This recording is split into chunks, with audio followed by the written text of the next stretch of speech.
Hi, everyone. Carl Steinbeck here. Saturday night, want to talk about the Massachusetts versus Karen Reed case.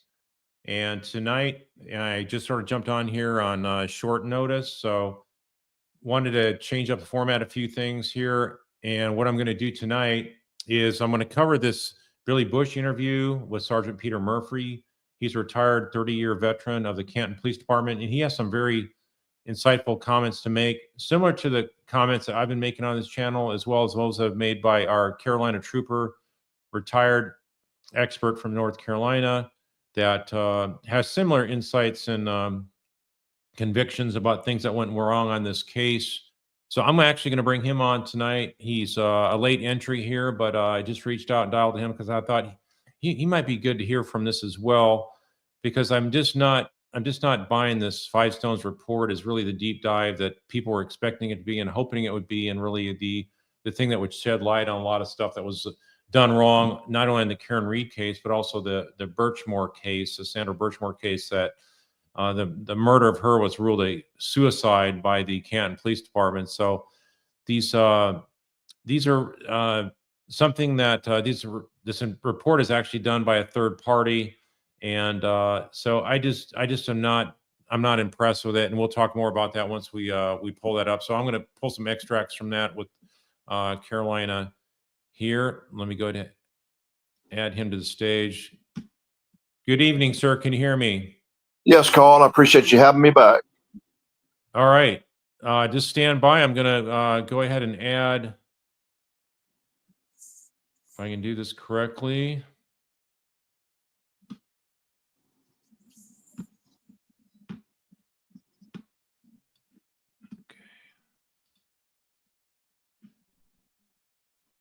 Trying to add it here. Hold on a second. Decades in law enforcement. Can you hear that? Yes, sir. For some reason, it's not allowing me to present this.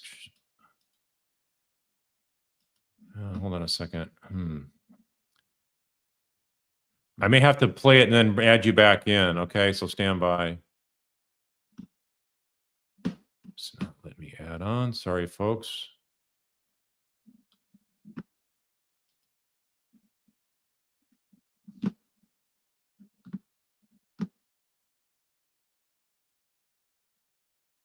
Okay, here we go. Okay, let's take it from the beginning here. This is a very interesting interview, and it's only 13 minutes, so stand by. It's very insightful. And retired as sergeant in the Canton Police Department. His name is Peter Murphrey, and he joins me right now. Sarge, it is very good to see you. Thank you for your service to the police.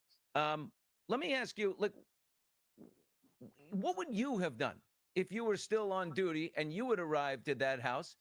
Would you, I mean, the fact that the guy never went in, would you would have gone inside, right? Yeah, Billy. I mean, there are certain protocols and kind of definitely rules of the road for crime scene investigation, policies and procedures. There's dead body procedures. There's suspected mortal wound procedures.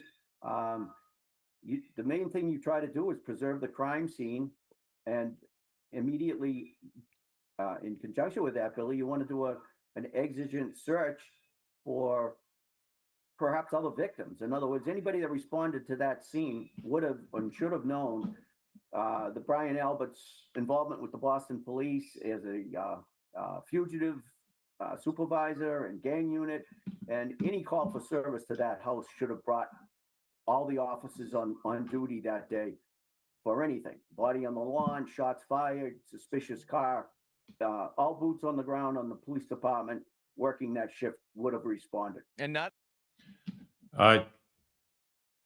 Sir, could you respond to that? This is something that is similar along the lines of what you said. There was exigent circumstances. The body of a Boston police officer is on the front yard, dead or dying, and they just treated it as if it was just a minor fender bender, and as if he was going to completely survive good and well. Can you comment on that, please? Yeah, I agree with him. You got to separate the the three individuals outside, and you have to go straight to that house and knock on that door. And like he said, and I've said in the past, is exigent circumstances. Right. And try to do a sweep of the house. You know, if they don't let you, you know, get a search warrant. Right. Well, and we're going to compare that after this clip is done. We're going to compare that with the Five Stones report. Not only did not they all didn't respond, but Brian Albert himself, an investigator with a lot of experience in this area, never left his house. He never went out to look what was going on, never checked on the body, never did anything. So back to your position here in the community. Are you comfortable, drawing up some big question marks and raising some doubts as to what actually went on here? Yes, as I said, Billy, I reversed my conception of what happened back in April of 23. And I have been very out front with criticism and providing information on different media sites in Canton. And you asked me what I would have done. You know, basically you secure the scene, you check for other victims, you secure witnesses, you try to isolate them so they don't talk to each other. Maybe put their phones in a secure place so they can't call. Everybody's a suspect at 6:10 that morning when you got a dead cop laying on a lawn in another cop's house and the cop doesn't come out of the house. I mean, it's got some real questions immediately by 6:15. Any officer on scene and any supervisor, including the deputy chief right across the street from number 34, who was home, he should have come out and established himself as the incident commander. They should have put a command vehicle on the way, which they had access to through Metrolec. They could have got school buses. There's so much. They did nothing according to protocol, and shame on them. And I would suggest to you, they could have asked for a warrant. They could have asked for consent to go through the house. And I would doubt we'd be having this conversation today if that investigation was conducted properly, Billy. Yeah, we're talking. So there you have it. That he's mentioning that you have Detective Albert's home. This is the front yard where an officer is killed. They don't make any effort to see if there's occupants in the house that are they could perhaps be. You still there? Yes, sir. I'm here. Perhaps they had hostages in the house, right? There could have been other dead bodies in the house, and they didn't make any kind of inquiry to look around. And and even when they did go in briefly later on to talk to anybody in the house, there was never any search done. And maybe those guys could have been under some kind of threat still at that time, under some kind of hostage threat.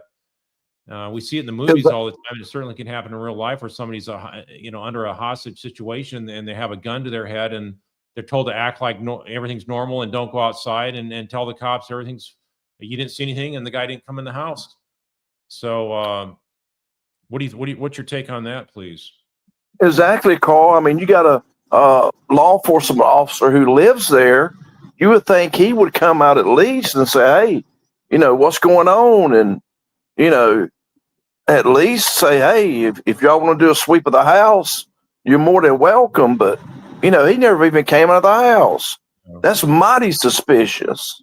Right. And did they check him for any injuries, right?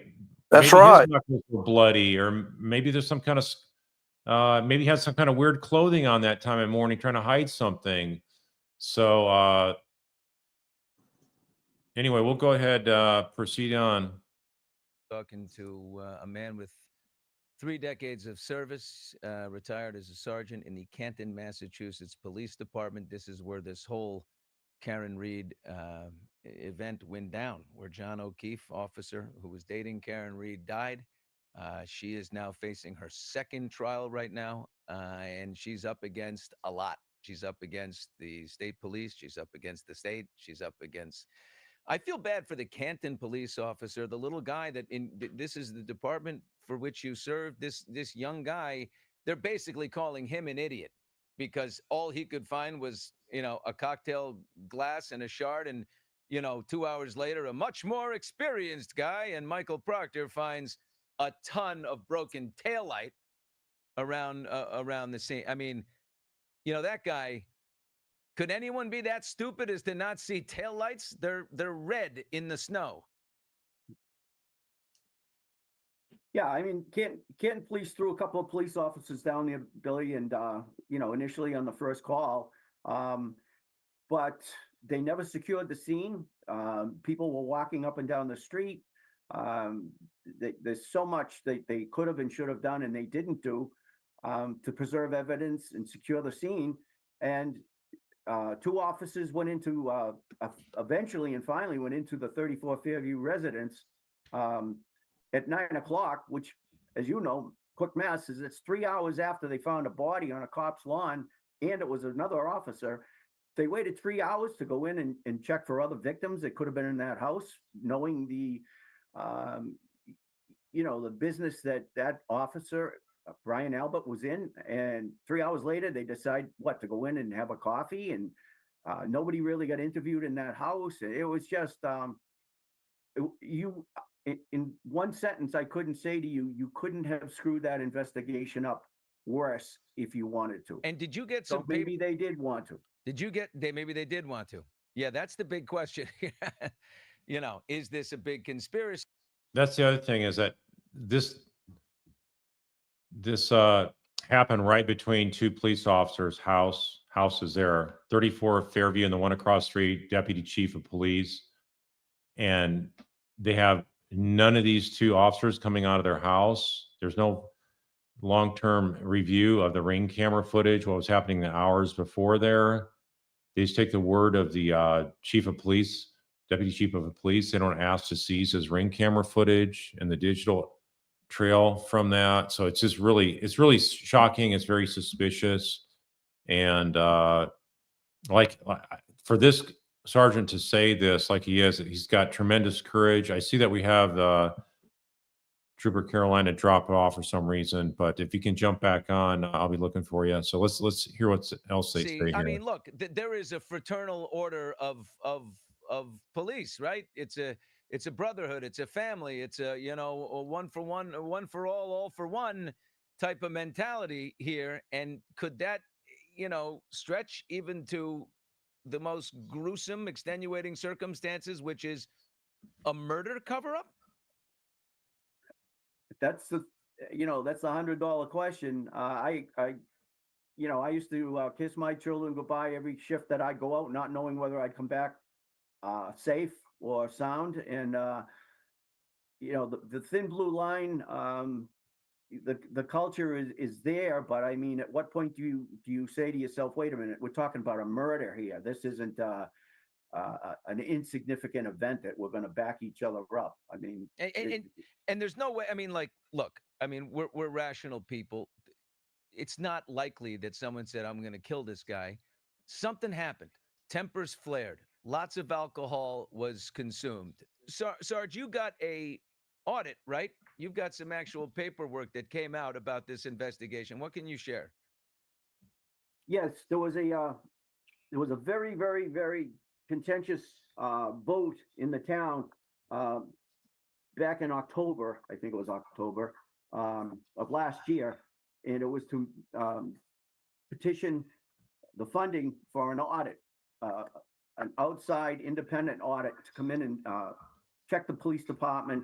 And I could show you.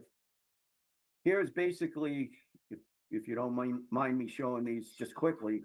Here's basically, I guess there's a total of 100.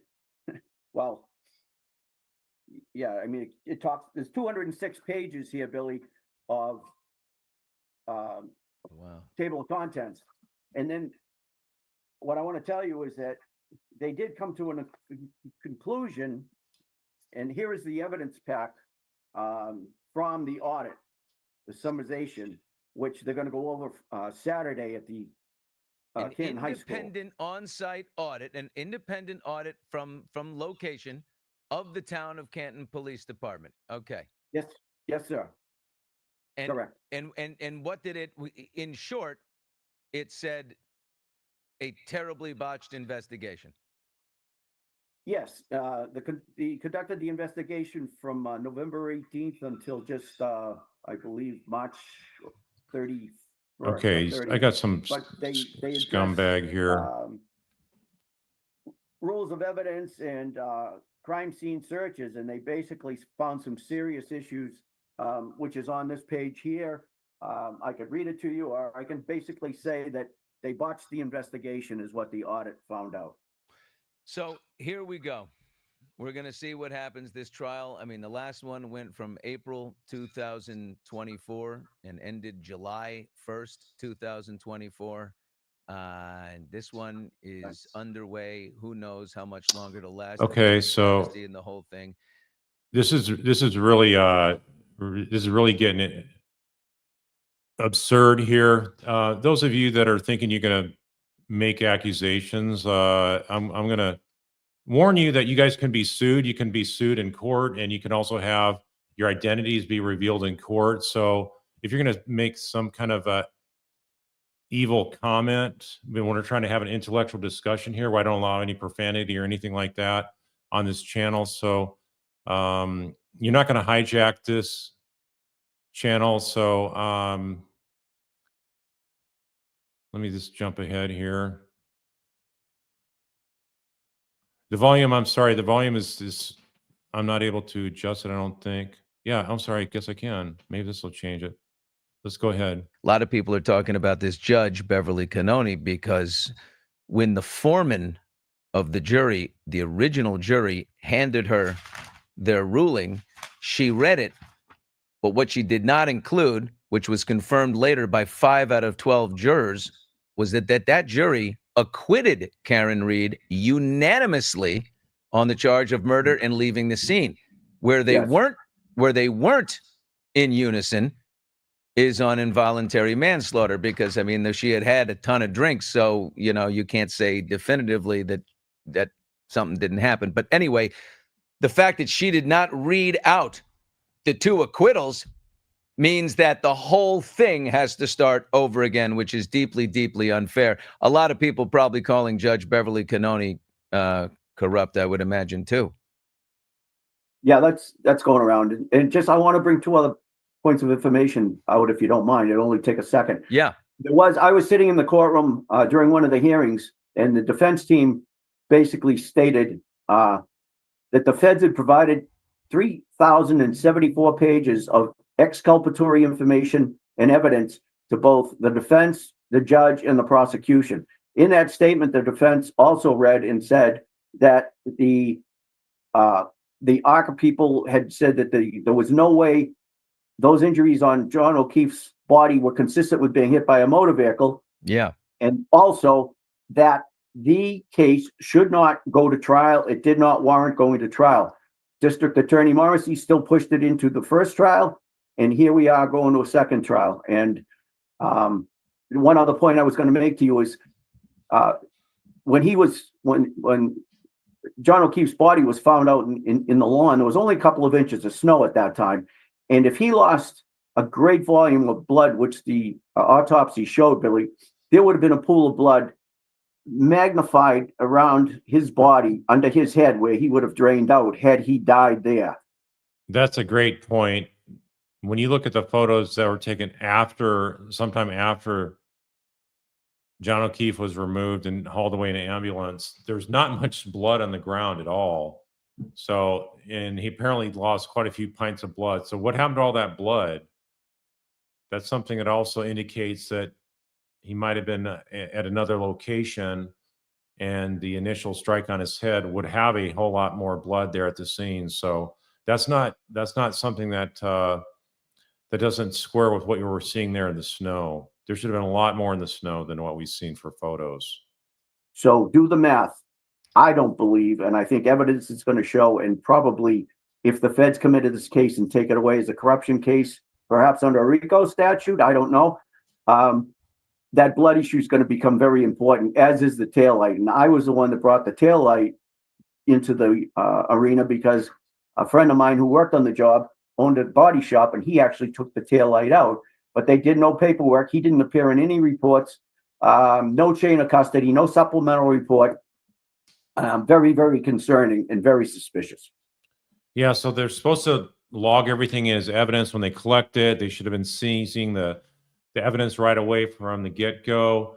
They should have set up a perimeter type of crime scene tape. They should have had tents out there, like Trooper Carolina was saying. They could have had space heaters thawing out that snow to make sure they get all the plastic parts if they're really there. So nothing they did to standard. It was a complete abomination. Wow, your friend is the one who received the car and looked. You know the guy that received the tail light and took the pieces out. Well, here's what he did. He took the tail light out of the vehicle, out of the sheet metal, and handed it over to the state police, I believe. But there was no paperwork, no documentation anywhere. Oh. And when I asked him who directed him to do it, he declined to tell me. Which Michael is a little Proctor. Pardon me? Must be Michael Proctor. Who knows? I don't have the receipt as to who did it because he refused to tell me. But he took it out, and basically, I believe there's a story out there that he told another retired police officer that there was only a crack in that tail light, and she backed into something solid. There were not 46 other pieces. Right. And then, of course, at 5 o'clock in the morning, when she went to look for the body, she backed into a car. We saw it on a Ring camera. And she backed into the car of John O'Keefe. Wow. Well, look, we may find out that there's some dirty cop action in the area, but we know one thing: there are lots and lots of great, clean cops who have served our communities, and one of them we're talking to right now, Sergeant Peter Murphy. I really appreciate your time. We'll be watching the trial, and we'll stay in close touch. Thank you, sir. It was good talking to you.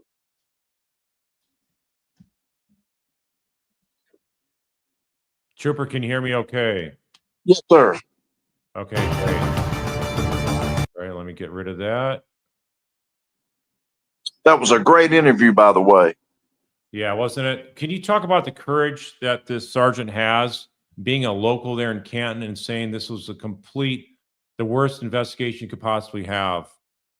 Yeah, I mean, he's in a small town, and I don't want to say be careful, but speaking out, it's that thin blue line, and he's taken a lot of courage to speak out. I would do it.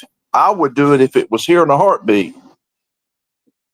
Right. But you put your life on the line when you're going to speak out against the blue line. Probably so. All right. So I'm going to back up here to page 91. And when I'm looking at this report, Trooper, I'm looking here and they talk about due to heavy snow and winds, detectives utilized a leaf blower to identify evidence. But nowhere in the report are they saying that was like a derelict move to make, something that could actually hide evidence or remove evidence or destroy its opportunity to be captured. What do you make of the fact that they just made no issue of this being a problem? It's the worst thing you can do, because when you find a piece of evidence and the reconstruction team comes back after I've done my investigation, I have done the triangulation with a reference point, so they can go back and they can see exactly where the piece of evidence was that I located. I mean, you're blowing evidence everywhere. I mean, I've never heard of any department using any type of leaf blower. That's the last thing you want to use. Also, from my experience, I've worked like a murder case where there was a blood spatter expert talking about how the blood was all aligned and stuff like that. So here, if they're taking a leaf blower out there and they're blowing around this bloody, this blood-stained snow and scooping up the snow in solo cups, you've really just obliterated the crime scene. You're exactly right. And then, and look at here, they say both both these sergeants and lieutenant searched the area and discovered a broken drinking glass and small amounts of blood. So they admit in their report right there, small amounts of blood, not this massive hemorrhaging of 3, was it quarts or pints for John O'Keefe? Yeah. There was no blood, there was no blood found in the front yard either. I mean, that's a major problem, Yeah, and then here's the other thing. Here's another flaw. They say that the detectives reported they only searched an area around where Mr. O'Keefe's body was found, which would not have encompassed the entire yard area. So they weren't looking for any evidence other than what was right there immediately with them. But then we know, as we see later here, it took a number of days and trips. And see, I don't know what the hurry was, Carl. You got days and you got weeks to melt that snow using heaters and you got all the time in the world. There's Right. no excuse for not melting the snow. I don't care if it's 2 feet deep. You got plenty of time. You're not in a hurry. Right. Well, and it's 12 degrees that morning, so it would have been, many hours before they would have had any kind of thawing. I don't know how high it got that day, but it's just mind-boggling how botched this thing was. Well, and also these 2 gentlemen that done the report, I think one of them's a former DEA agent or whatever. I would like to ask him how many crime scenes has he secured. I would like to ask the other guy how many crime scenes has he secured. Right. That never came out. And then they have, it says here the Canton PD detectives secured a blood evidence in red Solo cups and placed them in a Stop and Shop grocery bag. Were they clean Dixie cups or Solo cups? Were they dirty cups? Did they have other, were they used ones with still Coke in them or something? They don't even clarify that. And as I've said on your last show, you can easily use cotton swabs and have somebody go to the police department. It was just up the street and get evidence bags. Right. And what Use a cotton swab for each blood drop. So them saying they didn't have time to wait for the evidence unit to show up, which is like a van to show up and process the forensic evidence. What do you make of that? I don't know why they wouldn't have time. You got a body in the front yard. You're just going to pack up and leave? Yeah. My God. And then they use a Stop and Shop, which is, I guess, like a Quick Trip or QT type convenience store grocery bag. So how secure is that if it's just a paper bag and the Solo cups could be spilling around in there and Yep. cross contaminating whatever they did collect? We had or have clear evidence bags, and we do have the brown ones. Very rarely use the brown ones, but we have clear ones, and we carry them in our cars all the time. So it'd been so easy just to take a cotton swab and get that blood and put one in one evidence bag and one in the other. Right. Then it also talks about how the drinking glass was secured in the evidence bag and all evidence was taken to Canton Police Department. The cocktail glass was turned over to the Massachusetts State Police crime techs for testing on 1 February. So they didn't even wait for the state police crime lab to get there to do their testing and take it directly from the scene. They're already collecting it in these haphazard, non-conforming, completely sort of like going rogue with in defiance of normal collection procedures. And it's just, none of this makes any sense. It's like this is their first rodeo. They'd never done this before. Well, like I said the other night, it's like when I was in patrol school, I was a cadet doing a hit and run and have no idea how to do it. It's even worse than that. Right. So then it says here, Thomas Kelleher, the Canton PD deputy chief of the investigation division, who resided across the street from 34 Fairview provided the solo cups to detectives. So he didn't even have the foresight to say, hey, we can wait. Let's make sure we process the crime scene properly. Yeah. They should have went back to the police department, got the appropriate equipment, and came back and gathered all the evidence. They should have had somebody stand by while somebody goes and gets the bags or whatever, and come back and do it properly. I mean, I'm not Monday morning quarterbacking them. It's just a proper way to do an investigation. Right. Now it goes on to say then that the detectives cleared the scene at 34 Fairview Road sometime after 8 o'clock in the morning, responded to the Canton PD with the evidence collected. So in other words, all the evidence they could have collected was done at that time. There's nothing more to look for. They didn't even look throughout the whole front yard. They didn't go in the house. They didn't even see these supposed, what they describe later as taillights that were seen there. It's just unbelievable how this thing is not even taken seriously. I think they made their mind up real too fast, depending on the girl, obviously. That's what it's looking like. And then, of course, at 9 o'clock, we have Jen McCabe calling Sergeant Lank at the Canton PD and asks him to come to 34 Fairview Road. And then minutes later, Sergeant Lank and Lieutenant Gallagher showed up there and met her, who reported she recalls that Ms. Reed was driving with her, and Reed said something to the effect of, I hope I didn't hit him. Ms. McCabe said Reed also made statements at 34 Fairview when they found John O'Keefe. So she doesn't relay this information hours beforehand, yet thinks like, hey, I need to call the officers back out here.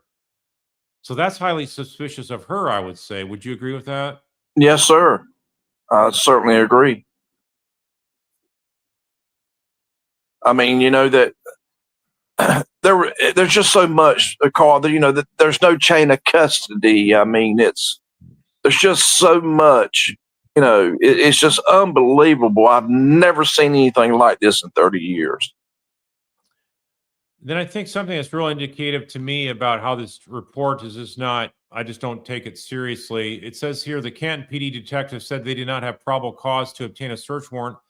It did not request permission to search Albert House, as they had no information that Mr. Keefe ever entered the home at the time. And so, how did they know that? Exactly. And it says here, they note a search warrant infringes on an individual's Fourth Amendment rights and requires substantial evidence or witness testimony, neither of which was present in this case. Moreover, Canton PD did not seek permission to search the house, as there was no indication that Mr. O'Keefe was inside or that a crime had occurred inside the house. Well, none of the people had went in the house to find out. So how do they know that? And this report just gives them a free pass on that. They got a free pass that this is not a big deal to not go in the house, not ask for consent, not ask for a search warrant. And for them to say substantial evidence, I mean, all it takes is probable cause. And it's not even that if you ask for consent or have exigent circumstances, which could very well be the case, given the fact that maybe Detective Albert was locked in the basement at gunpoint. We don't know that in those first couple hours because they never bothered to police up the scene. And Mr. Albert, being a law enforcement officer, should have come out and, said, hey, you can search everything you want here. You have my permission. But obviously, in my opinion, he had something to hide. And yes, they should have got a search warrant. And the mere fact of them saying, they didn't have to get a search warrant. I mean, these two guys that did this audit, I don't know where they worked or what they did, but I don't find them credible at all. And then they talk about the the efforts to get the video footage from the Sally Port, and there's botched up communications on that, and they're still asking for videotape right up around the trial time as well. And then what I thought was very interesting is on page 95, the actual document, they call it a secondary search of 34 Fairview Road, and it's secondary. And then they talk about how they learned that on 29 January at approximately 5:45, the State Police Special Emergency Response Team, CERT, to conduct a second search at 34 Fairview Road. During that search, pieces of red plastic taillight were recovered in addition to a Nike shoe. Over the next several days, as snow melted, numerous taillight pieces were recovered at 34 Fairview Road by investigators informally as they traversed the area. So they still didn't take the proper steps to secure the evidence scene. And then what I thought was misleading was this title. It says a secondary search. It's more than a second attempt. There's multiple attempts over multiple days to go look for more evidence. And each time they apparently found more evidence. But yet, like we had Sergeant Murphy talk about, they didn't do any supplemental reports at all to describe what they were doing out there, what they're looking for, how they found it, where they found it, and things of that nature. So what are your thoughts on that, sir? Well, they don't have any names of the CERT team members who were out there. That's a problem. They need to be interviewed. There was no pictures taken of where the quote new evidence was found. Right. Why weren't the pictures taken? So we don't see where they were in relation to John's body, right? Right. So yeah, how all this stuff was lined up, and so that's important information for an accident reconstructionist to know. Is like, where was all these things found? Where's the grid? What's the measurements? And none of that stuff was ever accounted for properly. Yeah, because they never took pictures or even marked where it was. And then they even say over the next several days, as the snow melted, numerous taillight pieces were recovered at 34 Fairview Road by investigators, and formally they traversed the area. Approximately 45 pieces in total were discovered. So it's like, really, you allow that scene to be accessed by the public during that whole time? Yeah, I mean, the scene was wide open. Anybody could go throw anything on there in the middle of the night, you know? Right. And anybody could have knocked out more of Karen's Lexus taillight and dropped it off there. That's right. You just don't allow those conditions to happen on a crime scene. It really doesn't get any worse than this. That's why you get a search warrant and you stay there. You melt the snow, you gather all your evidence. If it takes you 2 weeks or 2 months, when you leave, you've got everything you need, and there's no need to go back. Right. And then they talk about how conditions of the scenes of the search were less than ideal. Significant snowfall had accumulated with the center of the street being plowed, pushing snow to the side of the road. And they say, note the snowstorm accumulated at least 20 inches of snow in Canton, Massachusetts. So in other words, if you got snow on the ground, you got 20 inches, it's like, we're not going to go to the extra effort to actually process this by the book. We're just going to come by, and as snow's melting, we'll look a little bit more here, look a little bit more there. We're never going to look inside the house. We're never going to look outside the backyard. And we're never going to do anything to seize the deputy chief across the street, his Ring camera, to see if indeed there is any video footage of what happened. And I'm just wondering, do they do all scenes this way when they find a dead body in the front yard? You know they always search the house. Always. Yeah, this is something very, very telling here, that they didn't want to get to the bottom of this. So the question is why? And then it talks about how on 4 February, 8:50 a.m., Canton Police Chief was summoned Sergeant Lang to 34 Fairview Road to retrieve pieces of what he believed to be part of a red plastic taillight near where John O'Keefe was discovered. And so it's like, still on February 4th, you're looking for evidence pertaining to this case that you're making out to be a murder case. It's just unheard of. Yeah, I mean, all of a sudden, they're recused from the case, but all of a sudden he drives by and sees 45 pieces of taillight in the front yard, and the lieutenant or sergeant with the highway patrol comes by, and what a coincidence. He fixed it too. I'm sorry, go ahead. I said, what a coincidence. They both arrive at the same time.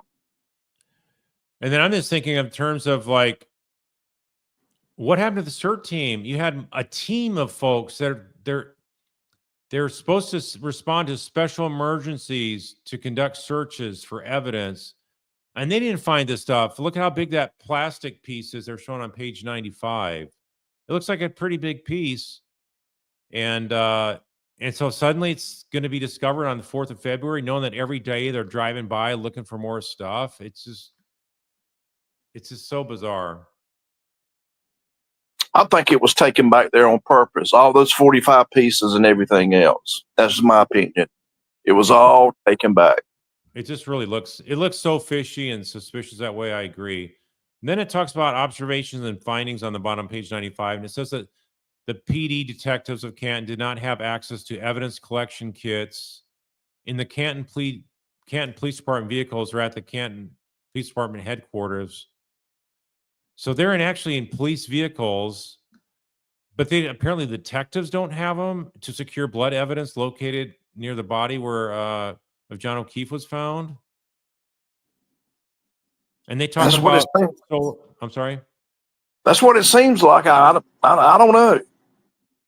So you don't even have the standard minimum necessary kits to process crime scenes. And then it talks about how they only utilize solo cups as a last resort to preserve the forensic evidence until it was transferred to the MSP crime scene forensic unit. So they don't even like hammer them away at this. I mean, this should be like a scathing report critical of this. So they do talk about they did not follow policies and procedures regarding evidence collection and preservation, but it's not a scathing report at all. It just makes it sound like it's not that big a deal. They don't talk about the consequences of this, how it harms an investigation, how it basically creates reasonable doubt in and of itself.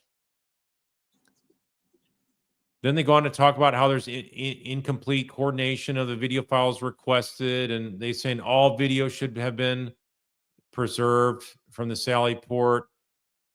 And we talked about some of this other stuff the other night. Some of these other bullets about no photos taken of John O'Keefe, no known location where the body was found at 34 Fairview, using personal phones to photograph and collect evidence. First officer at the scene didn't even photograph John. Jen McCabe and Kerry Roberts should have been interviewed and been recorded, like you have said and I've said before. These are really critical witnesses to separate, isolate for questioning, and it just wasn't ever taken seriously. Yeah, I mean, if you think about it, if they would have interviewed those two or three, and had it on tape, this case may have never even went to trial, depending on what they said and the evidence. Right. And Jen McCabe never said anything about Karen saying, I hit him, until she came up with that idea, apparently 3 hours later. Yep, that's right. And then it also says that Nicole and Brian Albert should have been interviewed at the Canton Police Department. Again, that's standard SOP. They didn't care to do that.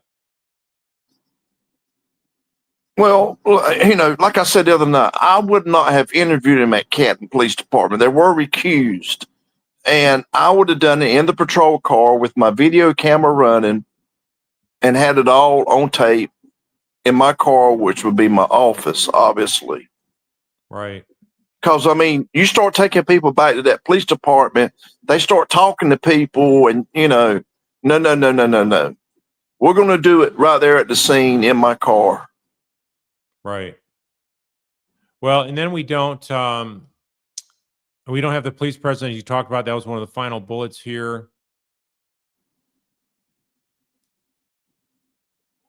And then they talk about how each piece of evidence should be carefully logged and tracked to establish the timeline of its handling. So it's just not looked at as like, when I read this report, it's not looked at as like these are huge critical flaws that could completely derail a prosecution.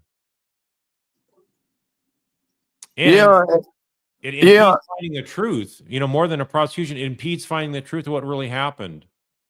Yeah, and you're about to charge somebody with a serious crime that's going to have to spend $1 million on an attorney to fight it. I mean, you better have every T crossed and every I dotted. I mean, it wasn't in this case. Right. One of the recommendations was that prevailing law dictates that the MSP or district attorney's office will lead death investigations, was not preclude the Canton PD from assisting MSP in such investigations. So basically, they took the lead for a while and co-lead, it looks like, and that's not even complying with standard procedure. Right. I just wonder if somebody even called the district attorney on the scene and said, "Here's what we got. Maybe you want to come down here and take a look." You know, Right. our district attorney would have been there, or they would have sent somebody from the office. Right. So that's really the main takeaway I'm going to talk about tonight from the independent audit of the Canton Police Department. Then I also want to mention this Sandra Birchmore. They had made this out to be a suicide. She was dating a police officer, and he was from a different town, not from Canton, but her murder happened in Canton. But the Canton Police Department wrote this up and determined it to be a suicide. And their recommendation is only that death investigations be reviewed by the chief of the investigations division and approved prior to being finalized. So this is the one that the FBI, U.S. Attorney's Office, jumped on and prosecuted. Currently is prosecuting this sergeant, excuse me, a police officer, I don't think he's a sergeant, for the murder of Sandra Birchmore. So he's from a nearby town of Stanton, I believe it was. Right. So anyway, this is all they talk about from page 99. Some big pictures put here, and it's pretty much done at 101. So that's not really a proper deep dive, in my opinion, as to what really can be done to improve these investigations and how could you possibly rule this a suicide. I mean, that's almost as much a huge dereliction as it was to say that you have murder charges that are warranted against Karen Reed. Right. I agree.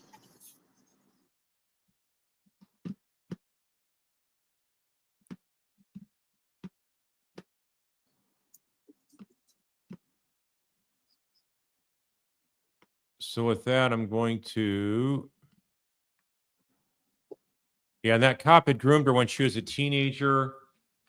I mean, such a disgusting case. How Staunton, yeah, the Staunton was the town. Thank you.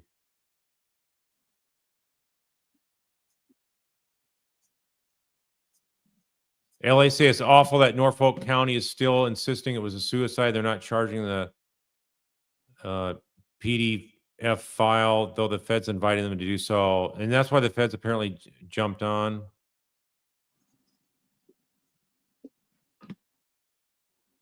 Yeah, and this Sandra was groomed as a basically he was raping her as a minor, and that was allowed to go on. Unbelievable. And I believe Trooper Proctor was involved in that case as well. Yeah, so it's just unbelievable.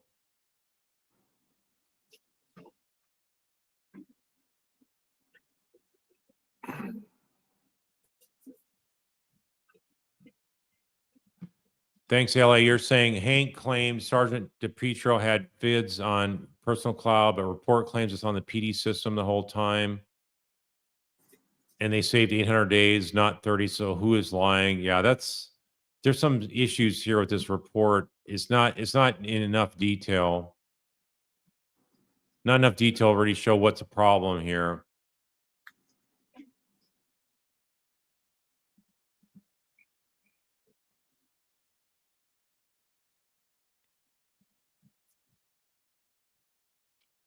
Thanks, Pro Gamer. Hello from Brussels. All right. Early morning hours there in Brussels.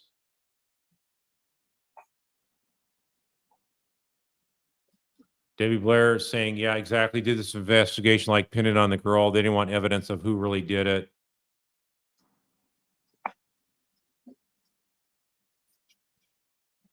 Yeah, Dog's discussion is saying, remember they interviewed Alex Murdo in the car that night he killed his wife and son. Yep. I think, and they actually interviewed him, I believe, maybe 3 times in the car and one time at the police department, I believe. I may be wrong on the car, but Yeah.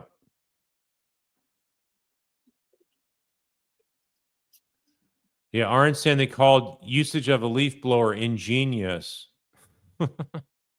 no, it should never be used again. Yeah. Yeah. So I look at this more as like a community type of report to try to improve relations with the public that's outraged over all these incidences with the police departments that reeks of incompetence at a minimum. Well, it was incompetence, but on the other hand, I think it was intentional, Carl. Yeah, that's why I say at a minimum incompetence.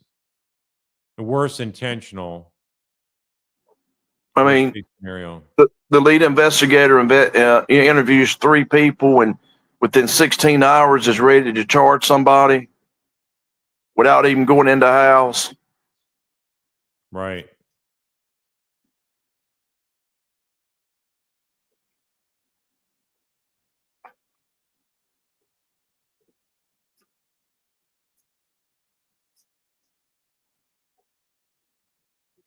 All right, just looking for some more questions here. Use red emojis if you have question marks. Keep it clean. We're not going to have any profanity.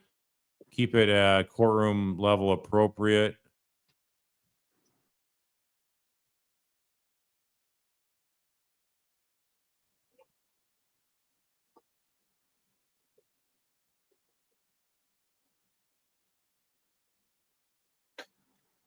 And something too, while they were doing this audit, those officers and the administration knew that they were going to be there. So I'm sure they were on their best behavior the entire time. Right. Yeah, just such a glowing, report on the first page talking about how everybody cooperated. Everything was just a wonderful, pleasing environment to work with. And anyway, I just, if there's toxic leadership and stuff like that, I've never found these kind of third-party independent audits to talk about toxic leadership and competent leadership, things of that nature. Well, if they really want to do something, I think they need to bring a chief from outside in that doesn't know anybody and start all over again. Your training, I mean, they need a lot of training. They need a lot of supervision. I would bring a chief in from another state or. Yeah, I mean, it's this is like a pretty good sized company. They got offices different places in the United States and around the world. And they do apparently have previous law enforcement officers that are doing this kind of stuff, but I'm just not seeing the kind of deep dive report that talks about how significant the botched investigation on this Karen Reed case is really something that should be trained in the police academy, how not to do an investigation.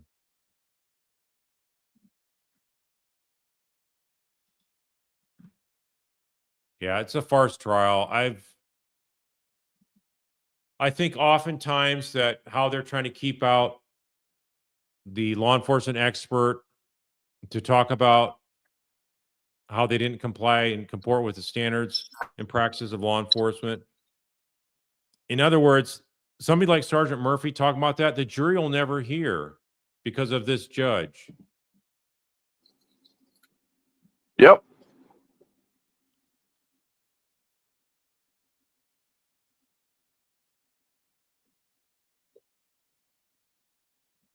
Ruth Christie is saying Trooper Garino, I think, is the one who said he couldn't find 34,000 text messages from Sandra's phone and computer. Also testified in Karen's trial that John's phone traveled up and down a hill, not stairs.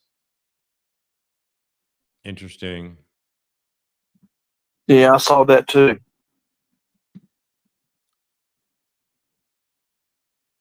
Here from the UK, Malcolm Ritchie saying, what a farce trial, nothing more than a lynch mob because of the shifting the blame. It's scary when you can't present a defense. This is like, I've never seen a case worse than this where you cannot present a defense, how one-sided justice you're having before trial, and all these pro-prosecution rulings.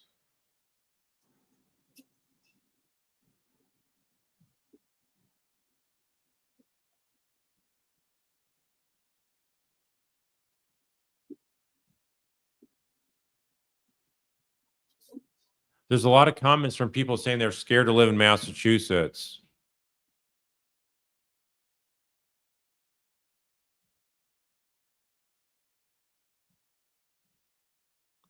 Trailgazer, you're saying, sounds like this independent audit was done as well as a non-existent investigation of John O'Keefe.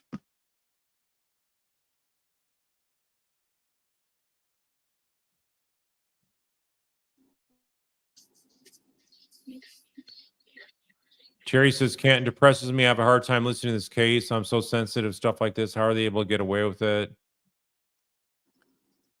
Yeah, it's like I say, the only way they're going to win against Karen is if they hide the ball, hide the truth, and they're doing really good at that.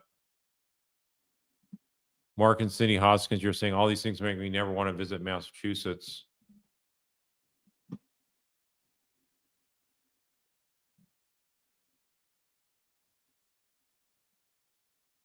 Mel Mack is saying it should be against the law for this farce trial to keep going on.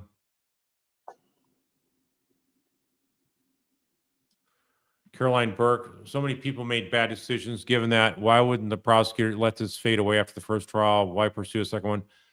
When you can't get 12 jurors and any alternates to agree that secondary murder charge was proven, then there's no prosecutor with a reasonable common sense and having experience on, hey, what does it take to get a conviction? Would even have gone after this the first time. So doing it a second time is even more ludicrous. And so what they're trying to do is just hide more evidence of that is exculpatory for Karen. Hide that, prevent that from coming out from jury. That's the only way they're going to be able to get the second trial to get the conviction they did in the first one. But I think if the jury should be looking at everything of Karen's actions, the way she was frantic and hysterical, none of that is consistent with somebody that just tried to kill somebody. None of it. Nothing she said or did is consistent with somebody that's tried to kill somebody. So there's no way they're going to get a secondary murder conviction on this. Would you agree with that, Trooper? Yeah, they also got to prove impairment. You know, impairment goes along with second degree murder. Nobody testified she was impaired. Right. And she So left. you got to have. I'm sorry. Go ahead. You know, you got to have impairment that go along with second degree murder.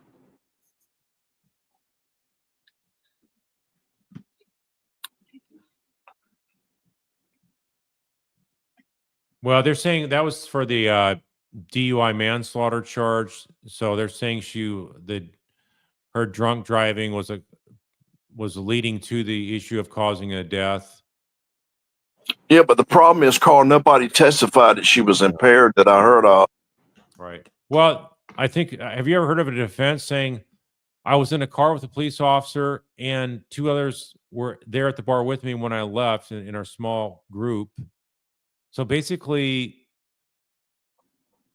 they let her drive drunk. 3 officers let her drive drunk. What are the odds of that happening? Exactly. And like I said the other night, you know, when Miss Albert came to the scene, if she'd been drinking, you know, I got 2 witnesses to put her behind the wheel. I would test her, and, you know, she blew over, I'd lock her up.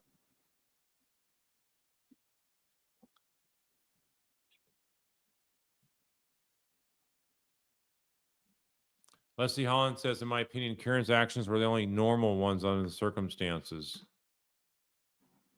In terms of how she responded to when she saw John there laying in the ground, yeah, I would say compare that to Jen and ask yourself who loved John O'Keefe. If you compare the 2 behaviors. Yeah, and I'm going to tell you why. Every death notice I had to deliver, and I delivered a lot of death notices, and I always stood in front of the person, because every single time I told them their loved one died. They went down, and I either had to grab them before they fell or whatever. Most act the way she acted at the scene, frantic, crying, screaming, on and on and on. I mean, that's normal. Right. It's a reckless abuse of power. And then you got the other law enforcement drinking and driving. I mean, that's an immediate firing if you weren't here. Right. Any alcohol in your system. Here, Lieutenant Pez Dispenser saying, am I familiar with the bits of taillight being in John's clothing because they were in the same plastic bag in Buchanan or Proctor's car for at least a month? I'd not heard that one. Have you heard that one before, sir? Let's see. I think Buchanan testified that the clothes were laid out for 6 days and then they were bagged up. And that's all I can remember on that. But they were laid out for 6 days to dry out. Right. And then Martin Smallwood saying John's health data says he did 3 flights of stairs around the same time. Collins' data said he did 3 flights of stairs. I'm not sure if the timeline of that was the same. Does anybody have any details on that they can share?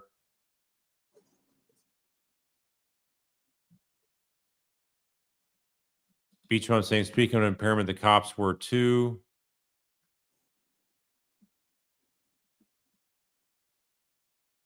Well, I don't know how it is up there, but if you have any alcohol on your breath and you blow anything, you immediately lose your job here.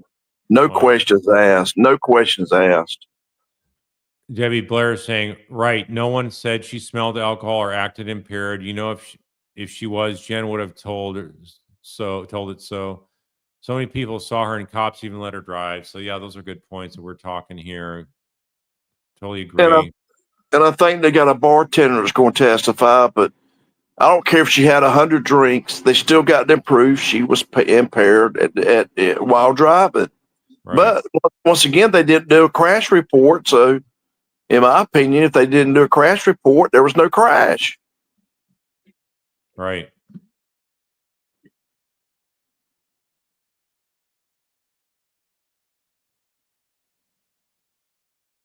PGA saying there weren't taillight particles on John's clothing at the scene or taillight pieces found until days later. The Sally Port, they sprinkled debris in a bag of clothes. Yeah, but that'd be hard to prove, It may have happened, but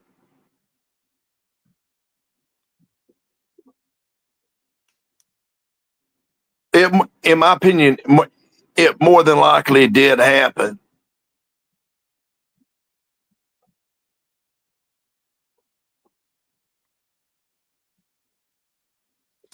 Tailgazer saying it's outrageous that an innocent woman has been charged in this case. It's also outrageous that the people responsible for the deaths of Officer John O'Keefe will never be charged.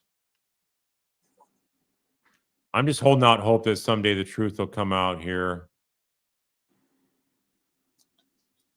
The only way that's going to happen is if somebody turns. I mean, yeah, there's always that chance. Yeah, there's always that chance. River Birch is saying a cop down and no sense of urgency speaks volumes. They would shut down 10 city blocks in any other jurisdictions to find evidence. Well, we would have shut down the road from one end to the other. And, that ring door camera of the guy that lived across the street, we would definitely get that if we had to get a warrant to get it. Right.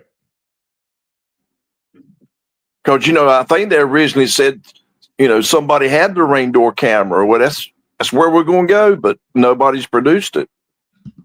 Right. Rosemary Gallagher is saying at the meeting, they said Jen McCabe's call to 911 didn't appear urgent. It doesn't sound urgent, does it?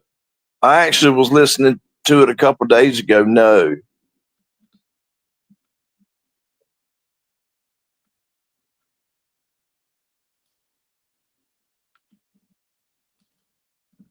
Ms. Holmes 66 is saying, and there's Jen McCabe who is on the phone with 911 whispering there's a man on the front lawn, not a Boston police officer, and she whispers he's passed on, and she didn't go near John. That is so telling. Yeah, I mean, how would she know that he's passed on? I mean, me as a law enforcement officer, if EMS is working on him, I don't know if he's passed or not unless somebody tells me.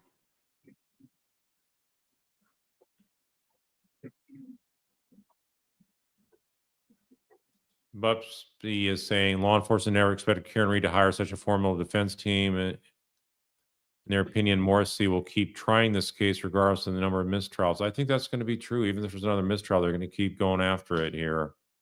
Just it's absolute insanity. Marines Yeah. 100. Yeah, I believe it's going to depend on the number. I had one charged guy with DWI, and 11 found him guilty, 1 found him not guilty, and obviously we retried it, and 12 found him guilty. You know, if they come back 12-0, 12-0, 12-0, I don't know that he will. I'll be honest with you. He may, but you know, it won't look good if he does. Even with the hiding the ball in this evidence, there's no way they're going to get a murder conviction. No way. No way. No way they're going to get a murder conviction. They're just stacking the charges.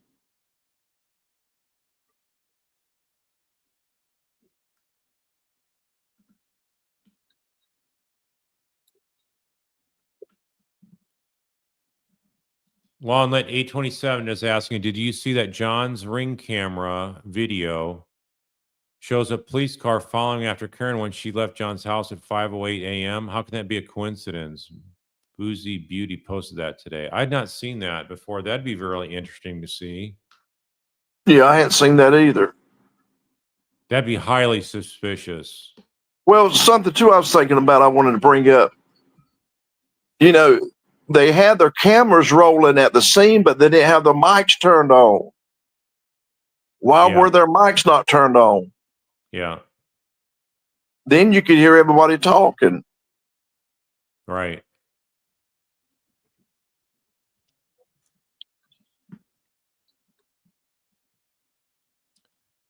Need some Zizu saying Karen's last drink was sometime around 12 a.m., right? And they tested her blood around 7 or 8 the following morning. There's no way her BAC would be as high as it was for that many hours later.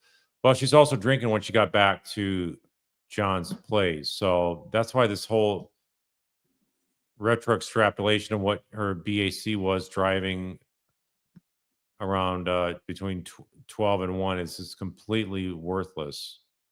Should not be allowed into evidence, especially also because the lab is not certified for legal testing. That's why, as a trooper, you take your blood kit to the hospital and you draw blood in the blood kit.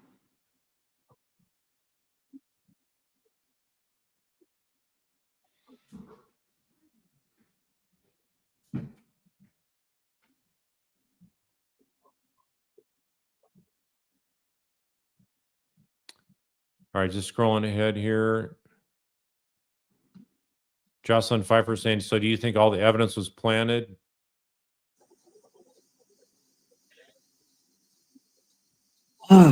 What's your take on that? I think the tail lights were the 45 pieces were planted. Nobody saw the shoe. Nobody saw the hat.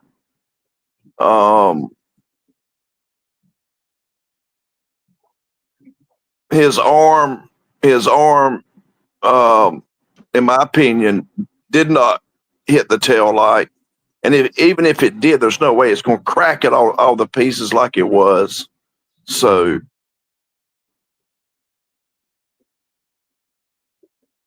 Right.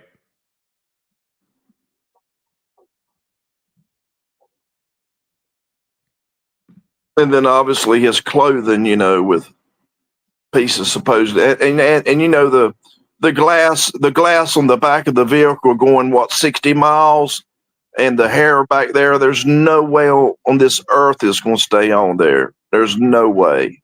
Right.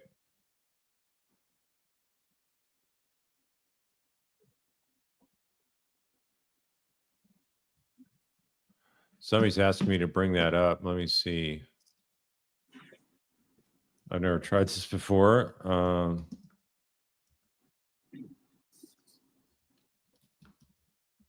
I'd never seen the video either. That's 3 weeks ago, a month ago.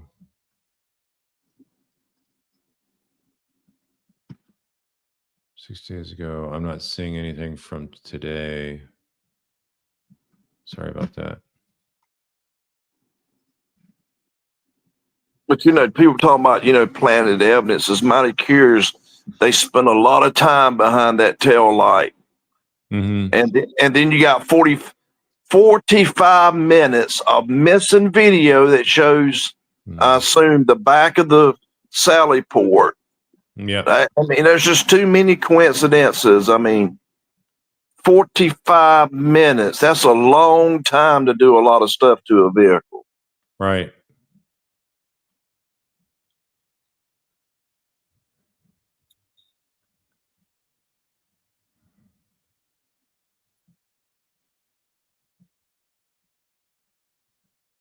Yeah, if they were following behind Karen at 5:02 a.m., that's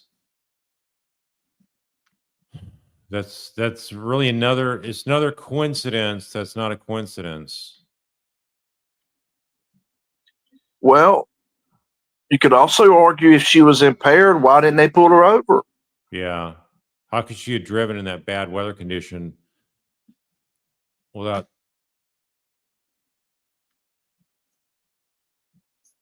pulling her over for not maintaining proper control of her vehicle?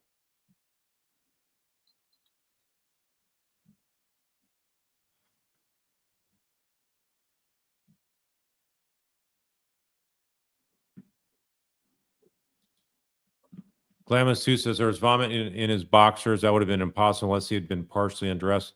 Sir, have you ever seen vomit on people in all these car accidents, including death accidents you've come across in your 3 decades? No, I haven't. Never. But once again, EMS got there 99% of the time before I did. But I have never seen anybody vomit as a result of a crash. No. I've had idiots vomit in my damn patrol car while they're drunk, but other than that, I've not had it on a fatality.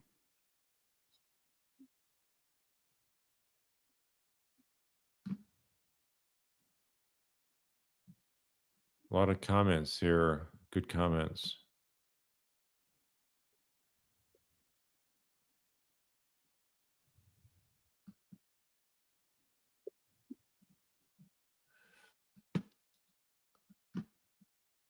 Let's see. We got F. Marty saying, do you think Michael Proctor has any incentive to come clean? I just don't understand why he would cover this up. He's been let go. He seems to like it started out as a favor.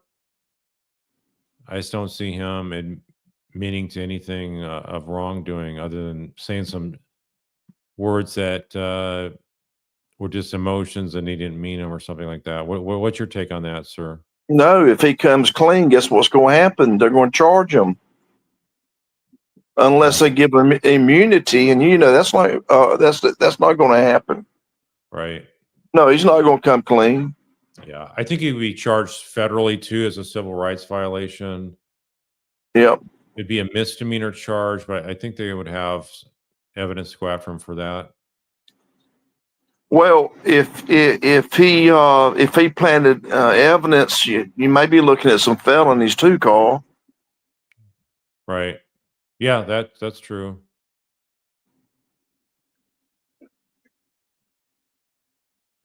Arn is saying, how does blood and vomit drip down on his trousers and underwear when he's hit? He falls backward, then goes unconscious immediately.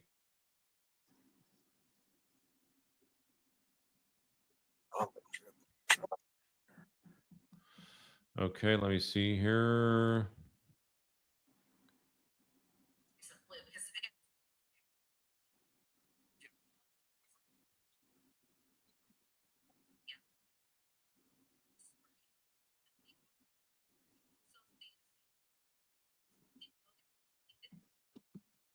Yeah, so I'm let's see. I'm gonna try to pull something up here. Stay with me here.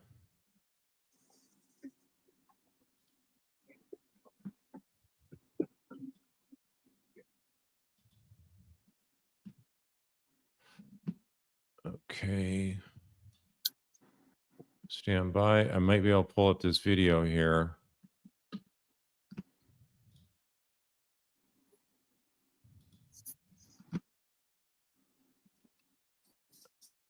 All right, watching this for the first time. How do I?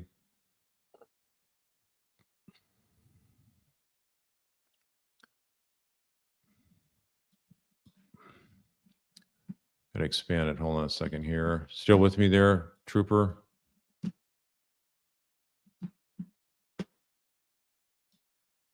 Okay, you ready to watch this with me?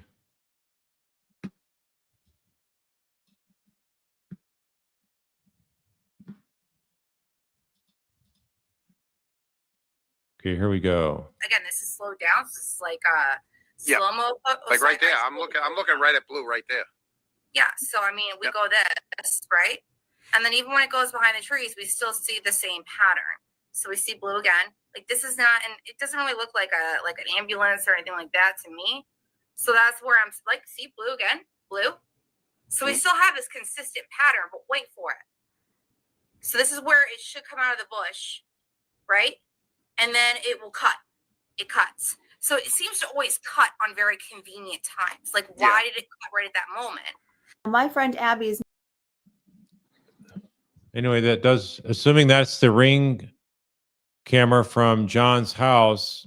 I don't know the timing of all that, but that's what I'm making us out to be. So that's very interesting if that is legit. Is that something the defense is going to have as well to be able to present? Right. They got to find out who the person is and why he was following her. Tammy Lynn Arts is asking, will the defense be able to bring in the audit? How will they be able to do that through Chief Rafferty?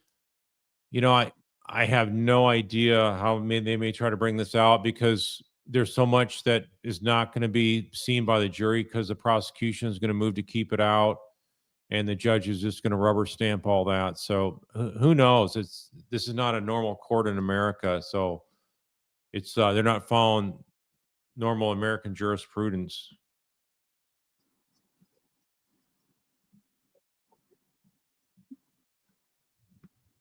I don't think she'll let it in, but they'll be able to ask questions about it, like, do you know how to secure a crime scene? And, they could get some questions off of it. Right.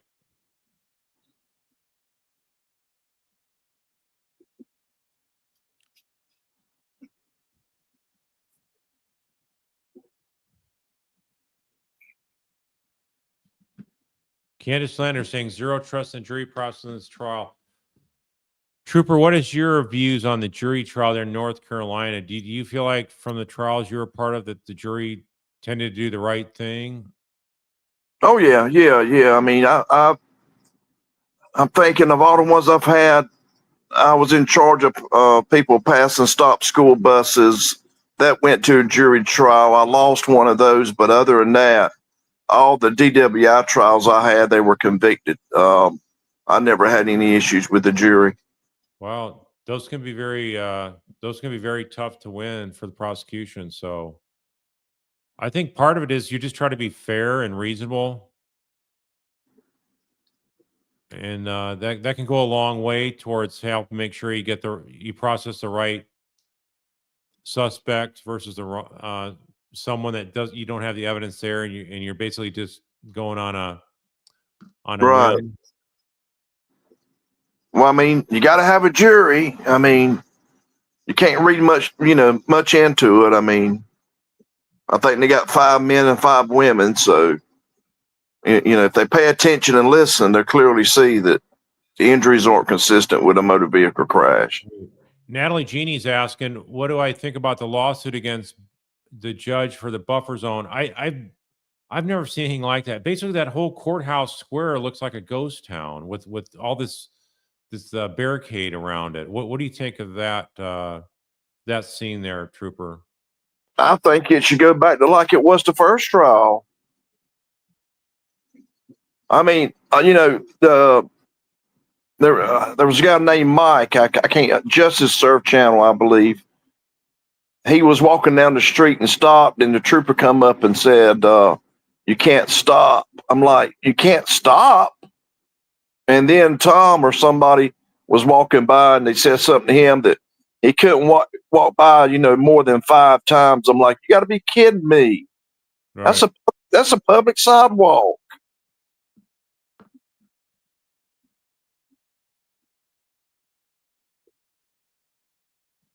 Yeah, Kate says the judge is the one questioning the jurors, though, not the lawyers. Fishy. Yeah, if she's basically doing all the questioning, I just think there's going to be a higher chance of a hung jury. Oh, yeah. Yeah, I agree.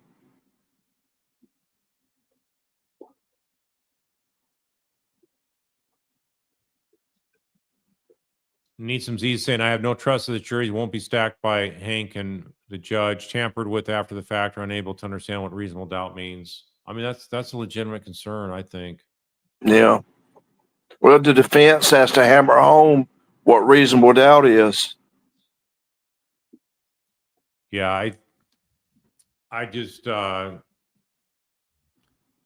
this judge is out of control is all I can say. Out of control. I see you saying the buffer zone is 2 football lengths in every direction. It's like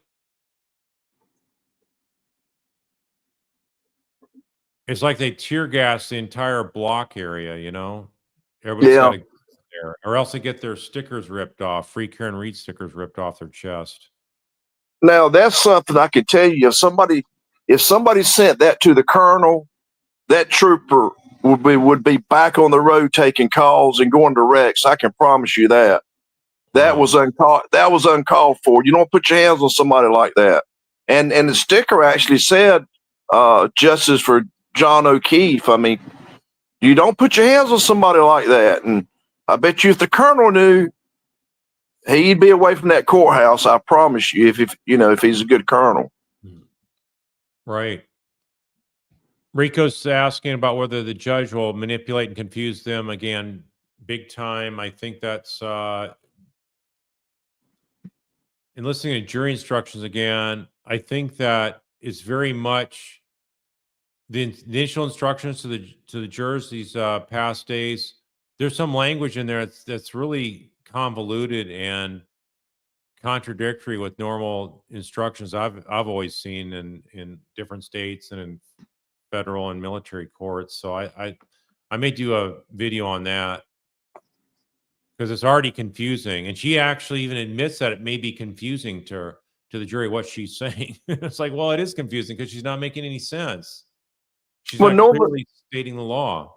Well, normally you have guilty and not guilty to check, but on the verdict form. But I don't even think she has not guilty, does she? No, she would have that. You have to have that, but this is the instructions they give on what reasonable doubt is. When they're already talking about it now, what evidence you need to convict beyond a reasonable doubt and all that. There's some really convoluted, confusing terms and phrases that she's using that are just like, wow, this is really strange. So it's already being confused. The jury instructions is already being confusing in his presentation to the jury. So I think from what I recall, also in the first trial, the actual instructions after the closing arguments and all the evidence has been accepted for presentation to the jury after the arguments. There was some really, again, strange type ways of explaining reasonable doubt, and I just think we're going to go down that same road again, and all it's doing is serving to confuse the jury and will more likely lead to a hung jury. Yeah, because the jury instructions are very important in these cases. Very, very, very important.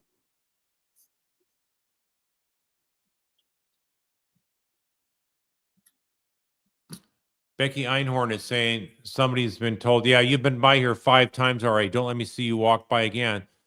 So they're not allowed to stand, and then they're told to walk. And if they walk forth and back, they're then called on that as well for how many times they've been doing that.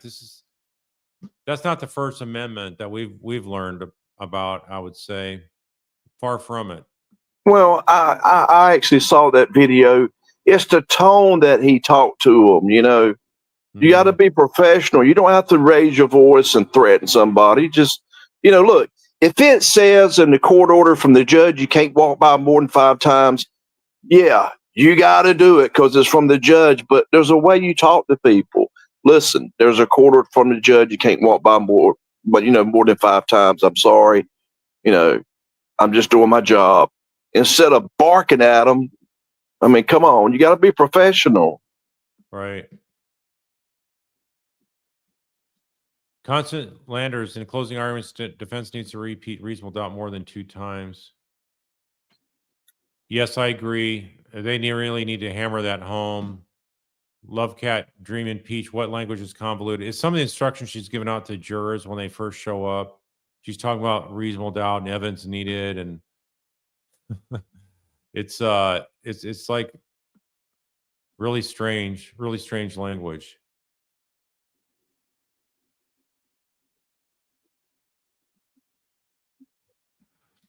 Janelle Woodward is saying she did not have not guilty in the first trial, and the defense made her change it. That's what I thought. There was something about that I recall. That was, in other words, you couldn't progressively go not guilty on the first charge, not guilty on the second, not guilty on the third, or guilty on one, not guilty on the other. It was like a maze to try to figure that thing out.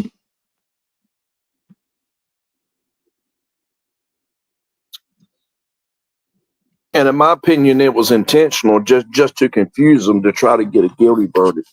Boy, I've never seen. I mean, when you got this kind of rulings from the judge, a prosecutor out of control, trying to block everything that's constitution required for the most part, and then you have jury instructions that are confusing us all get out. How do you have a fair trial up there? Well, Carl, you know as well as I do. This is not the norm in most courtrooms in America. 95% of the questions are sustained, and she won't let this in, won't let that in. I mean, I've never seen anything close to the way that she's handling it up there. Yeah, here Bubsy saying Judge Canoni is informing potential jurors she will teach them the law.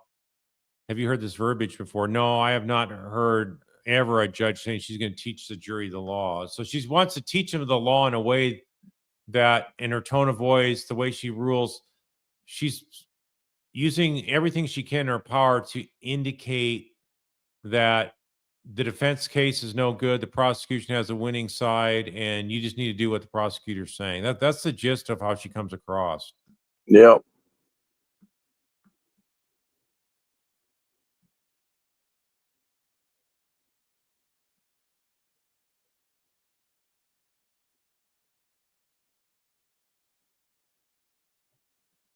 Yeah, Kate saying, yes, no, not guilty box. She said, tick means not guilty. Then she said, if you have to be unanimous on all 3 counts. Yeah, that's not true. That's not true. That's even confusing to me, but yeah, I mean, she said it. I mean, I thought she did.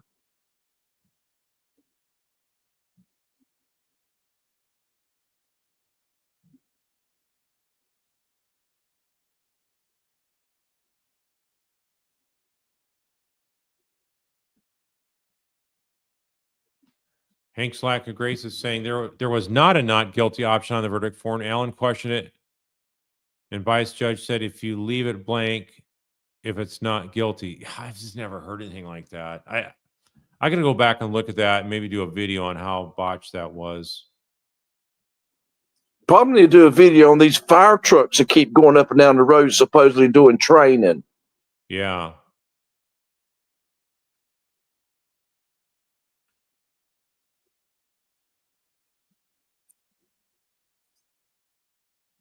Frank Fax, you can find the First Amendment buried under Canoni's beach house. Wow.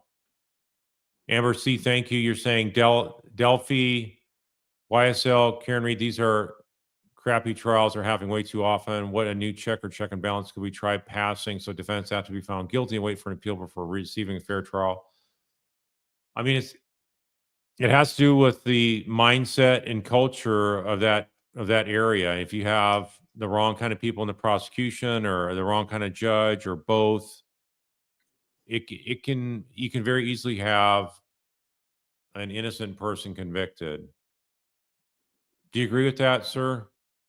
Yes, sir. And a lot of questions I've seen people ask in different places is, can she be removed? The only person that can remove her is the governor. Right. And that's not going to happen.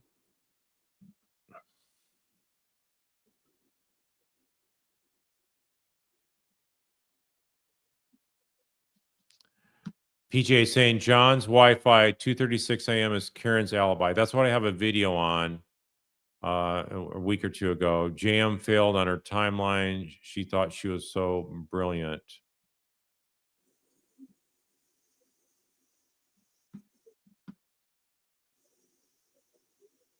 And, Cole, I don't understand with a big case like this, I can't tell you how many days it would take me, but before I even attempted to charge somebody, I would sit down with the district attorney's office and present all the facts to them because they're the ones that's going to be prosecuting the case before I jumped and charged somebody. I mean, I've done it many times. I gave the DA all the information and they said they'd get back with me and we either charged the person or we didn't. I mean, this was a rush to judgment. Right. Blue Lies, you're saying it's like she's bringing up the reasonable doubt in the beginning when the jurors are completely overwhelmed by instructions. Well, you should bring up reasonable doubt in the beginning. That's something that they should bring up on voir dire. It's one thing I bring out as a prosecutor or a defense attorney because I want to make sure that the jurors understand what it is and they don't have a problem with it. They don't think it's outdated, needs to be revised. Because if you're a prosecutor and the potential jurors expecting more than that, they want beyond all doubt, then obviously they're not going to be helpful to you as a prosecutor. If you're a defense counsel, you want to make sure that they don't hold you to a lower standard than that. You want to explain reasonable doubt in terms they can understand, and to the extent that if they do have reasonable doubt, they will follow the law and they will do what the judge instructs, which is vote not guilty. So you want to just make sure people are committed to following the law on that point, and you do try to educate them on that. But the way she's describing it, there's just some really odd things about it. So I don't know if it's her modifying the standardized jury instructions for Massachusetts or not. There's like a script that judges would follow in most every state. And if she's deviating from that, I'm not sure. I shouldn't write that down to look that up, see if she's following the script or not.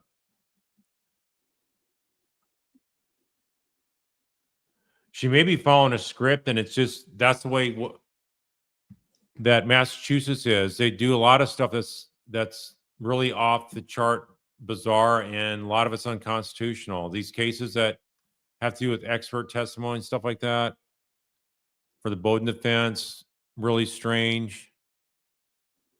Yeah, I mean, it's like the FBI agent. I mean, he should be allowed to testify on, how to do a crime scene.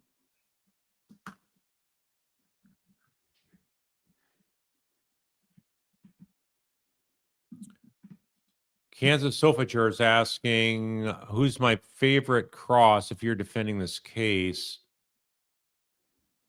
Boy, I mean, you got such a variety here between Jen and Higgins and Brian Albert. And then you got Trooper Paul, you got Proctor. I mean, just think of these people and the way they come across. It's like, if I'm a prosecutor, I'm thinking, how do I put these people on the stand when they have so many problems with credibility? How am I supposed to prop these up as credible witnesses?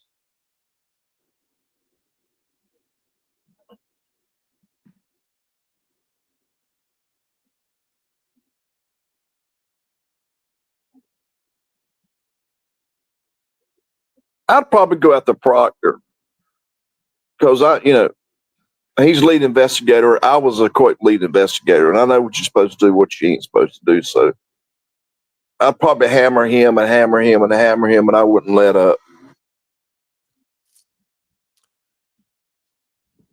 Yeah, to me, like I think he's an easier target on cross-examination because he's done so many things he's admitted to being so biased on and so hateful to Karen. So it's easier to like target him and go after him. I think he needs to be roughed up a heck of a lot more with choice words by the defense in their cross-examination. I think the one that you have to be most skilled at is the ones like the McCabe's and the Alberts. Yeah, because they can't remember anything. Well, they can't remember anything, and keep in mind you don't have any direct evidence to show that they're involved. It's all circumstantial evidence, and a lot of that you're trying to make the case by the way they acted at the day this went down, the evening this went down, the morning went down, and the times since then, the way they've made inconsistent statements that are not credible. And you just sort of put them all together and how they come across. And it's just like, this is not the way people that are just innocent bystanders, basically, right? They're basically saying they're innocent bystanders. They hardly remember what Albert said about he didn't even know who Karen was, never saw her before. That's the way he's trying to come across. And then he goes to like not having anything to do with John O'Keefe coming in the house. He says that never happened. You have McCabe saying that make sure that no one says that John O'Keefe came in the house. So you have so many different things that all sort of like collectively, they all sort of paint a picture that these people got their story straight by talking about it off the record because the cops didn't nail them down their stories soon enough, right? Yeah, and then you got the butt dials, and like I said a million times, Yeah. all, So all all that of kind the of stuff, they're just saying, no, my phone did that. I didn't do any of that. I mean, it's just like the jury should not believe any of that, right? So if the jury shouldn't believe it and they're coming across that preposterous, that's a huge problem as a prosecutor when you got people that can't even make a common sense story on what happened the night. And if John really never came in the house, they just happened to show up at the bar. He was invited over, come over there, and they weren't really relevant. Then it wouldn't be such a big deal. But they are so integral to the case. Jen completely inserted herself into this in so many different ways, and so I think Jen is the one that really needs to be pressed because I think she's the one that's gives them the most information to show that something shady going on, and they had to get their story straight. and then you got all those phone calls and text messages between 12 a.m. and 7 a.m. If that don't throw up a red flag, I don't know what does. Right. These are people, middle-aged people up half the night and moving that Ford Edge after 3:15 in the morning. Why was that done? When it's snowing out, And you're you going got- to put a vehicle out on the road in the way of the plow? And then you got Mr. Higgins going back to Canton PD. I mean, he didn't go back there to move cars, No. and he'd been drinking. Right. Full melt hash value says judge saying the jury should just understand police procedure, but the Commonwealth is arguing everything they've done is totally fine. This is not justice.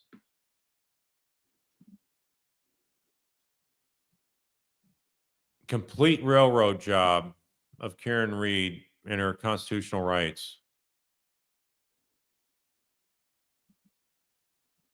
Rainy Day Girl saying, yes, I knew they didn't know how to remove a taillight and got help. Wow, he knows them. Get him on the stand.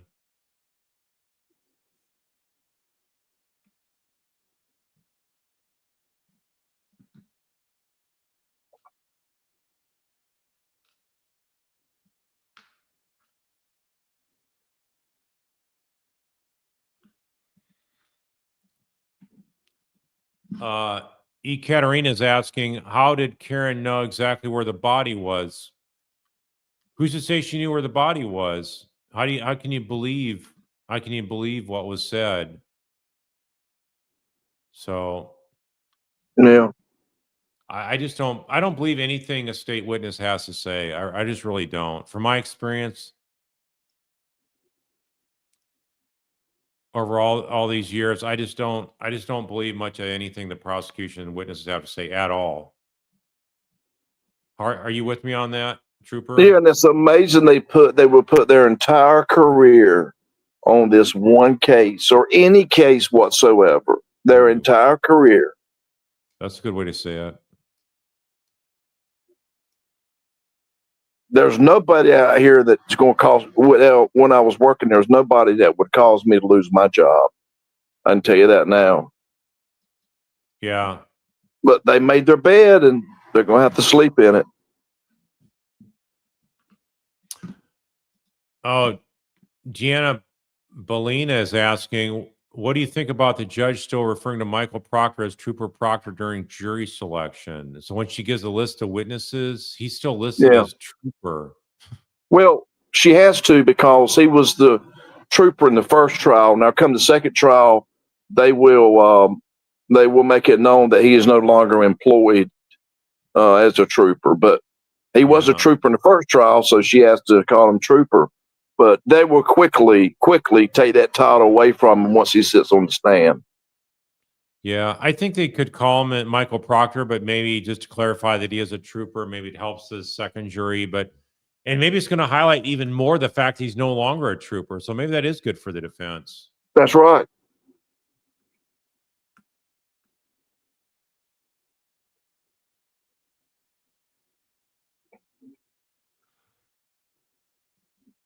That is true, Lynn.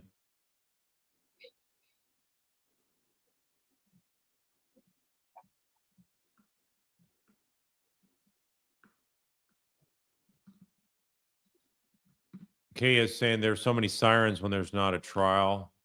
Yeah, there's so many sirens at that courthouse. I never heard so many in a trial before. Not me either. Lon Lit is saying she chewed out Alan Jackson. 45 minutes later, came back and made the change. It was so obviously somebody had told her to do so. Well, that's nothing new. Dirty I don't think she likes him because he's from another state, but that's just my opinion. Yeah. Right. Dirty Bev saying she asked them not to fill out the verdict form until they could agree on all charges. Yeah, I think that was it. Don't fill out any verdict form unless you can agree on all charges. Well, if you agree on the first and third but not second, you're following her guidance by not filling out the verdict form, right? So it's just so bizarre.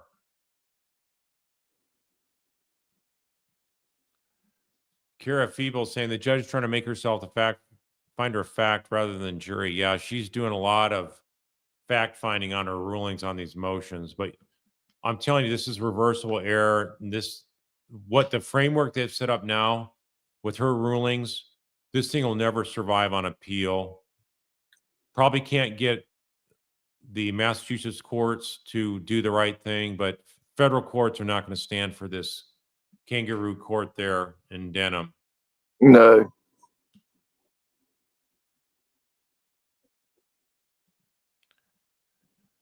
Yeah, the Supreme Court has even got there's a request from the defense team. That's very courageous of them to do that. I just don't think the Supreme Court's going to look at this. And if they do, I don't think they're going to grant any relief. No, I don't either. I was reading somewhere today, they take, I think, up to 7,000 people apply, and they take like maybe 45 to 50 cases out of 7,000 a year. Right.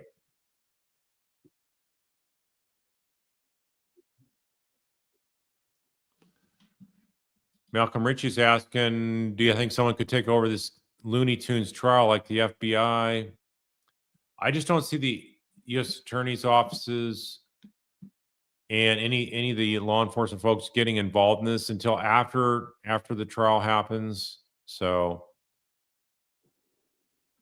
we just don't know enough information. And you know what I've seen on Court TV where they were talking about how these people, meaning the prosecution witnesses at the house that night, were all cleared by the FBI. That is not accurate. That's not accurate at all. And they just didn't indict anybody that we know of yet. But they could also be holding out and saying, hey, you know, our investigation's closed for now, but they could reopen it later. So yeah, to say that these people were cleared and the defense is just making up stuff to fling on the wall is not credible. Watch, I tell you that.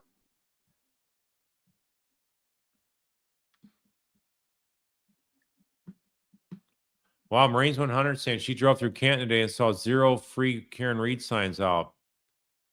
People, in my opinion, are scared of this crew of conspirators. That's interesting.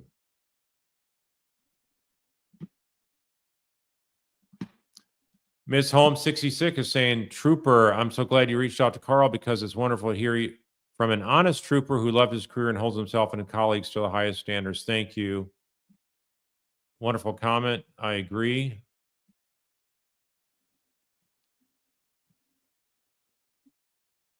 And I appreciate that. I mean, was I perfect by any means? No. But, you know, I treated everybody the way I wanted to be treated and treated everybody fair. And, you know, if I see corruption, I'll call it out. And I won't die and be quiet. You're cutting out now, sir. Can you move or do something to get a better connection, please? Can you hear me now? Yeah, that's better. Yeah, I said I appreciate her comment. If I see corruption, I'm going to call it out. Yeah, We don't want to see somebody innocent, obviously, go to prison. right. It's not an investigation. Beach Bum is saying, isn't there a judicial review board? We have senior superior judges over the judges. You know, they're not going to get involved in specific things other than this. There's misconduct by a judge, and they can report it to the judges at the higher state level. If you have a judge that's just making bad rulings and come across biased, I mean, that's a lot harder thing to have addressed. But the groundswell of public outrage over the way this judge is making her rulings and is so one-sided, it's the worst you could ever imagine. And so thank God it's at least televised so we can have everybody that wants to see what's going on in this case see how bad of a railroad job is happening against Karen Reed. And that's regardless of whether she's guilty or innocent. No citizen in America deserves to be treated like Karen Reed. It's just an absolute travesty. It's so sickening to see this happening.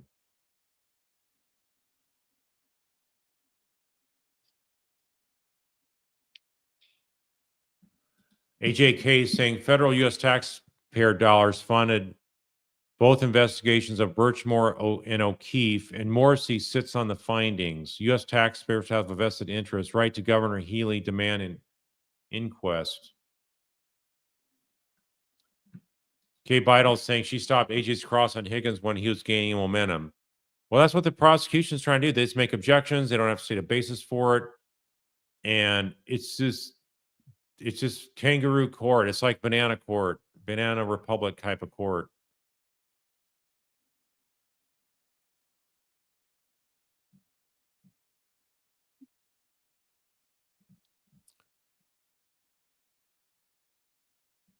I see. Yeah, you're talking about reasonable doubt over and over again. So,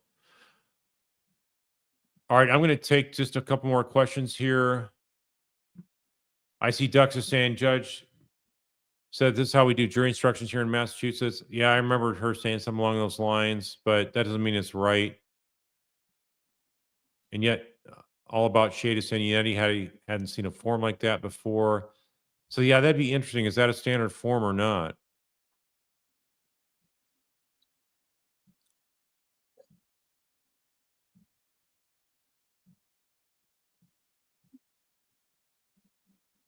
Thanks, Emily Sparkles. You're saying they're small town bullies. In my opinion, they think they thought Karen would hurt herself or not fight back, and this all would have stayed out of the limelight. Most situations, I agree. they think that they can beat down the people that they're going to ramrod through the judicial system, and they're just going to roll over, or they won't have lawyers that fight for them. But they get strong on this one, thankfully.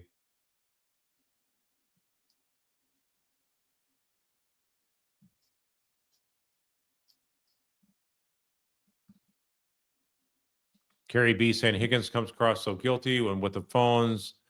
And listen, I didn't do anything wrong here. Yikes.